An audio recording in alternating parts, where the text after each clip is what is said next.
Američka filmska ikona, slavna glumica Lauren Bacall preminula je u 89. godini, objavio je legat porodice Bogart.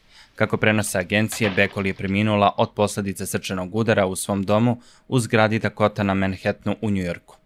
Bacall je bila udata za slavnog glumca Humphreya Bogarta od sredine 1940. do njegove smrti 1957. godine. Rođena je kao Betty Joan Perez 16. septembra 1924. godine u Njujorku porodici jevrejskih imigranata iz Rumunije i Poljske. U partnerstvu sa Bogartom snimila je hitove Duboki san, Mračni prolaz i Otok Largo, a s Marilyn Monroe film Kako se udati za milionera. Tokom duge filmske karijere glumila je i u filmovima poput Misery, Doživil, Pert a Pert, a jedan od njenih poslednjih većih angažmana bio je 2004. godine, kada je u animiranom filmu Pokretni dvorac Hayao Miyazakija dala svoj glas veštici od pustoši.